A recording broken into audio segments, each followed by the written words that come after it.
I connect to my Pi server remotely via SSH followed by the username and the IP address of the server.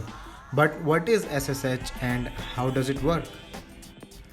SSH, or the Secure Shell, is a network communications protocol that is used for encrypted communication between computers over a unsecured network. SSH provides a secure medium to transfer files, run commands, or remotely manage servers without having a third party eavesdropping on your connection. SSH comes installed by default in Linux distributions and is also installed in Mac OS. Prior to August 2018, Windows did not have support for SSH like Linux or Mac OS did. So if any Windows users wanted to connect to a remote machine via SSH, they had to use a SSH client like PuTTY to connect to remote machines. But now Windows users can just open their command prompt and type SSH without using an application like PuTTY. OpenSSH is the most popular deployed implementation of SSH using the SSH v2 protocol, and SSHD, the secure shell daemon, is the application that listens for incoming client connections on port number 22. There are two ways OpenSSH encrypts traffic.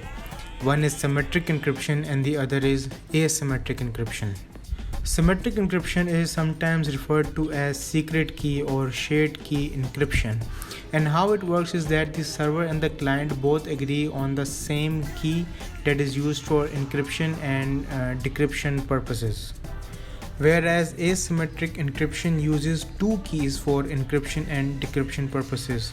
One is called a public key and the other is a private key and is also called a public-private key pair. And how asymmetric encryption works, that the two keys that are generated are a pair. So if a message is encrypted with the public key, then that message can only be decrypted with the pair's private key. Your private key can be shared with anybody who wants to send you a file or a message securely, and that message will only be decrypted with your private key. So you must keep your private key safe, because if any malicious actor gets access to your private key, then they can intercept those messages, modify them, read the contents of that encrypted data because they have access to your private key. SSH uses a variety of encryption algorithms to enable secure communication and transmission of data. SSH not only provides a secure connection to remote machines, but also lets you transfer files securely, like SCP, the Secure Copy Protocol, and SFTP, the Secure File Transfer Protocol. SFTP is different than SCP because SCP is designed only to transfer files between two computers, while SFTP is designed with extra functionalities than SCP. SFTP offers an interactive prompt through which you can analyze the content of the file, create and delete files, while with SCP you can only transfer files and folders between computers. Now you know how SSH works and how it is a very useful tool to manage remote servers and can also be used for transferring files securely.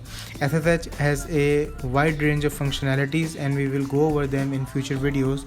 So if you liked today's video, hit that like button and subscribe to the channel, and I will see you in the next one.